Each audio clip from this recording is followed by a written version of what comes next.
Coaching জগতে এক অনন্য নাম, সবার সেরা শিক্ষা প্রতিষ্ঠান প্রান্তিক গাইড এর পিজি ও ইউজি বিএ কোর্সের বাংলা, ইতিহাস, শিক্ষাবিজ্ঞান, রাষ্ট্রবিজ্ঞান, ইংরেজি, ভূগোল, এমএসডব্লিউ, ইএনভিএস, বিএলআইএস, এমএলআইএস সমস্ত সাবজেক্টের উন্নত মানের নোটস, সাজেশন, অ্যাসাইনমেন্ট পাওয়া যায়।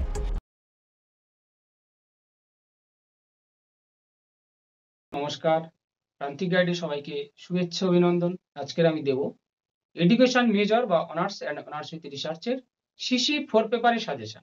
নতুন সিলেবাস এনইপি বা সিসিএফ, এই সিলেবাসের সাজেশনটা আমি দিয়ে দিচ্ছি। সিসিএফ বা এনইপি পরীক্ষা হবে তোমাদের 2025 সালে, কিন্তু তোমরা 24-এর ব্যাচ, 24-এ তোমাদের সেশন, তাই 24 লেখা থাকবে কোশ্চেন। তাই এটা নিয়ে কোনো ঘাবড়ানোর কিছু নেই, ভয় পাওয়ার কিছু নেই, মনে করারও কিছু নেই। কোশ্চেনে লেখা থাকবে 2024, পরীক্ষা হবে 2025। 25 সাজেশনটা দিয়ে দিচ্ছি। এটা মেজর বা অনার্সের সাজেশন সিসি 4। খুব ভালো করে আমার কথাগুলো শুনবে। একটা কথা, ভালো যদি রেজাল্ট করতে চাও তাহলে কিন্তু তোমাদের ভালো করে প্রচুর পরিমাণে পড়াশোনা করতে হবে, বেশি করে পড়তে হবে। যদি আমার মনে হয় যে আমি 80 থেকে 85% মার্কস পাবো, তাহলে অবশ্যই কিন্তু ভালো রেজাল্ট করতে গেলে ভালো করে পড়তে হবে। তাও বলছি, অন্তত যদি পাস করতে চাও তাহলে অন্তত একটু পড়াশোনা করো, কারণ খুব ডিফিকাল্ট কিন্তু ক্যালকাটা ইউনিভার্সিটি। খাতা কিন্তু খুব ডিফিকাল্ট ভাবে দেখে, তোমরা অবশ্যই দেখছো তোমাদের যে রেজাল্ট বের হচ্ছে।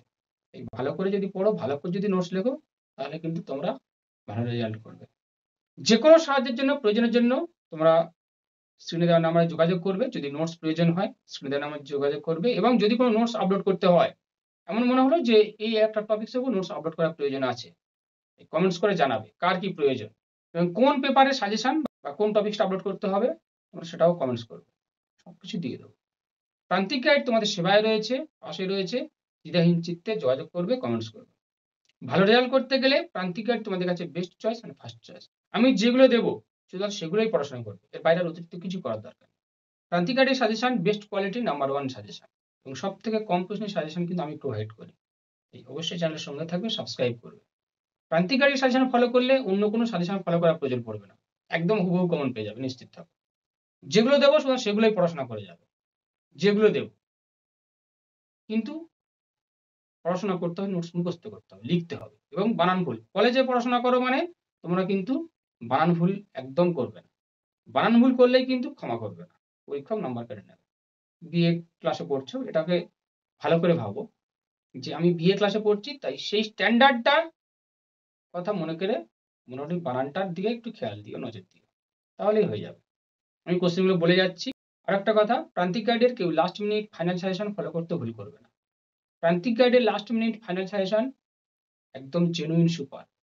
আমি সেখানে সুপার স্টার মেরে দেবো, কম স্টার মেরে দেবো। যেগুলো দেবো শুধুমাত্র সেগুলোই পড়বে। লাস্ট মিনিট ফাইনাল সাজেশন অব্যর্থ ওষুধ। ভালো রেজাল্ট করতে গেলে অবশ্যই লাস্ট মিনিট ফাইনাল সাজেশন প্রয়োজন পড়বে, এবং পাস করতে গেলে। এখনই চ্যানেলটা সাবস্ক্রাইব করো, বন্ধুদেরকে শেয়ার করো। কোশ্চেন বলে যাচ্ছি, খাতায় লিখে নাও। যখন ফাইনাল সাজেশন দেবো তখন কমিয়ে দেবো, এবং লাস্ট মিনিট ফাইনাল সাজেশন, সেটার জন্য অবশ্যই অপেক্ষা করতে হবে, সময় লাগবে। কোশ্চেন প্যাটার্ন কিন্তু তোমাদের একই রয়েছে, অর্থাৎ সেমিস্টার 1 and 2 তে সিসি পেপারের যে কোশ্চেন প্যাটার্নে তোমরা পরীক্ষা দিয়েছো সেই রয়েছে। 10 নম্বর জন্য আমি দিয়ে দিচ্ছি শিক্ষার সমাজতত্ত্বের বৈশিষ্ট্য ও পরিধি এবং প্রকৃতিগুলি আলোচনা করো। শিক্ষার সমাজতত্ত্বের বৈশিষ্ট্য অর্থাৎ কিরকম, শিক্ষাশ্রয়ী সমাজতত্ত্ব বলতে কি বোঝো, তার বৈশিষ্ট্য আলোচনা করো, বা প্রকৃতি এবং পরিধি 5 মোটামুটি তোমরা তো জানো এডুকেশনে কোশ্চেন ভেঙে ভেঙে হয়, পাটে পাটে হয়। হলো। সামাজিক গোষ্ঠী বলতে কি বোঝো, শিশুর শিক্ষায় সামাজিক গোষ্ঠীর ভূমিকা, শিশুর শিক্ষায় সামাজিক গোষ্ঠীর ভূমিকা এবং বিভিন্ন প্রকার সামাজিক গোষ্ঠীর পরিচয় দাও, বিভিন্ন প্রকার সামাজিক গোষ্ঠীর পরিচয় দাও। সামাজিক পরিবর্তন বলতে কি বোঝো, সামাজিক পরিবর্তনে প্রভাব বিস্তারকারী উপাদানগুলি আলোচনা করো, সামাজিক পরিবর্তনে প্রভাব বিস্তারকারী উপাদানগুলি আলোচনা করো। শিক্ষা ও সামাজিক পরিবর্তনের পারস্পরিক সম্পর্কগুলি আলোচনা করো, শিক্ষা ও সামাজিক পরিবর্তনের পারস্পরিক সম্পর্কগুলি আলোচনা করো। পরের প্রশ্ন, সামাজিক যোগাযোগ বলতে কি বোঝো, সামাজিক যোগাযোগের ক্ষেত্রে বাধাগুলি সম্পর্কে আলোচনা করো, সামাজিক যোগাযোগ বলতে কি বোঝো, সামাজিক যোগাযোগের ক্ষেত্রে বাধাগুলি সম্পর্কে আলোচনা করো। পরের প্রশ্ন, সামাজিকীকরণ প্রক্রিয়ায় পরিবার ও বিদ্যালয়ের ভূমিকা। খুব ভালো প্রশ্ন, দামি প্রশ্ন, ফাইনাল সাজেশনে দেখবে এগুলো সব স্টার আসবে। সামাজিকীকরণ প্রক্রিয়ায় পরিবার ও বিদ্যালয়ের ভূমিকা। শিক্ষাকে কেন সমাজ পরিবর্তনের হাতিয়ার বলা হয়। আমি এখন কোশ্চেনগুলো মোটামুটি সিলেক্ট করেছি, এইগুলো পরে পরে ধীরে ধীরে পাটে পাটে এগুলো থেকে কমবে, স্টার দেবো এবং কমিয়ে দেবো। বোঝা গেল? এখন মোটামুটি এই কোশ্চেনগুলো ফলো করো, এগুলো পড়ে রাখো, দেখে রাখো। শিক্ষাকে কেন সমাজ পরিবর্তনের হাতিয়ার বলা হয়? সামাজিক যোগাযোগের ক্ষেত্রে প্রথাগত ও অপ্রথাগত সংস্থার ভূমিকা। দারুণ প্রশ্ন, দামি প্রশ্ন কিন্তু এটা। সামাজিক যোগাযোগের ক্ষেত্রে প্রথাগত এবং অপ্রথাগত সংস্থাগুলির ভূমিকা। শিক্ষা ও সমাজতত্ত্বের সম্পর্ক আলোচনা করো। শিক্ষা ও সমাজতত্ত্বের সম্পর্ক। প্রাথমিক গোষ্ঠীর ধারণা দাও শিক্ষা ক্ষেত্রে প্রাথমিক গোষ্ঠীর ভূমিকা এবং গৌণ গোষ্ঠী। গৌণ গোষ্ঠীর ধারণা দাও শিক্ষা ক্ষেত্রে গৌণ গোষ্ঠীর ভূমিকা। শিক্ষা একটি সামাজিকীকরণ প্রক্রিয়া আলোচনা করো। শিক্ষা একটি সামাজিকীকরণ প্রক্রিয়া আলোচনা করো। যদি নোটস নিতে চাও পুরো notes ready, CC 3 CC 4 ready, আর এই সিসিটা বাকি আছে আমি দিয়ে দেবো, তাই যদি প্রয়োজন হয় স্ক্রিনে আমার যোগাযোগ করো, সমস্ত কিছু পেয়ে যাবে। 5 নাম্বার জন্য করবে তোমরা শিক্ষার সমাজতত্ত্ব অধ্যয়নের প্রয়োজনীয়তা কি। শিক্ষার সমাজতত্ত্ব অধ্যয়নের প্রয়োজনীয়তা কি। সামাজিকীকরণ প্রক্রিয়া শিক্ষার ভূমিকা আলোচনা করো। সামাজিকীকরণ প্রক্রিয়া শিক্ষার ভূমিকা আলোচনা করো এবং পরিবারের ভূমিকা। সামাজিক যোগাযোগের মাধ্যম হিসাবে গণমাধ্যমের ভূমিকা। সামাজিক যোগাযোগের মাধ্যম হিসাবে গণমাধ্যমের ভূমিকা আলোচনা করো। পরের প্রশ্ন, সামাজিক স্তরবিন্যাসের ক্ষেত্রে শিক্ষার ভূমিকা। সামাজিক স্তরবিন্যাসের ক্ষেত্রে শিক্ষার ভূমিকা। সামাজিক বিচলন সোশ্যাল মোবিলিটি এবং সামাজিক বিচলনের ক্ষেত্রে শিক্ষার ভূমিকা। এটা খুব সহজ পেপার, সিসি 3 এবং এসিসি 3 থেকেও সিসি 4 পেপারটা খুব সহজ। প্রাথমিক গোষ্ঠীর বৈশিষ্ট্য এবং গৌণ গোষ্ঠীর বৈশিষ্ট্য আগে রয়েছে। এই বড় কোশ্চেনগুলো ঠিকঠাক আগে মুখস্থ করো, 5 এখন করো না, 5 গুলো এখন মুখস্থ করতে হবে না, 5 গুলো পরে করো, কারণ এই বড় কোশ্চেন করলে ছোটগুলো হয়ে যাবে, অনেকগুলো এর সঙ্গে মিল আছে। সামাজিক মিথস্ক্রিয়াটা করবে, সামাজিক মিথস্ক্রিয়া।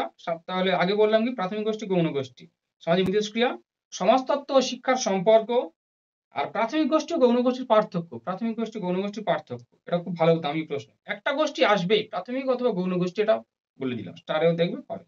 শিক্ষা ও সংস্কৃতির সম্পর্ক বললাম, শিক্ষা ও সংস্কৃতির সম্পর্ক।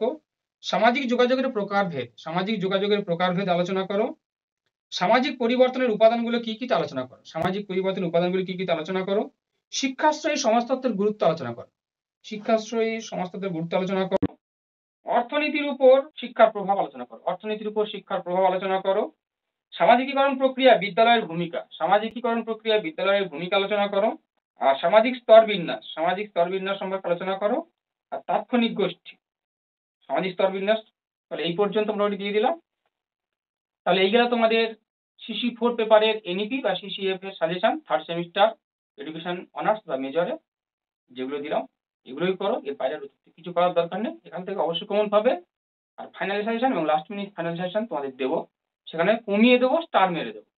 চ্যানেলের সঙ্গে থাকবে, সাবস্ক্রাইব করবে। যদি কোনো নোটস প্রয়োজন হয় তাহলে কমেন্টস করবে, ছেলেদের নাম্বার যোগাযোগ করবে, সমস্ত কিছু হেল্প পেয়ে যাবে। প্রান্তিক গাইড তোমাদের সেবায় রয়েছে, পাশে রয়েছে, ডিজাইন চিত্তে যোগাযোগ করবে। ভালো রেজাল্টের জন্য মোটামুটি ভালো করে পড়তে হবে, বেশি করে পড়তে হবে, এটা মাথায় রাখতে হবে। আমি মোটামুটি পারবো, আমার সেই ক্ষমতাটা রয়েছে, আমাকে ভালো রেজাল্ট করতে হবে, এই দৃঢ় বিশ্বাস, স্পিরিটটা নিয়ে এগোতে হবে, তাহলে সম্ভব নিজের স্বপ্নকে সফল করা। তার জন্য প্রান্তিক গাইড তোমাদের পাশে।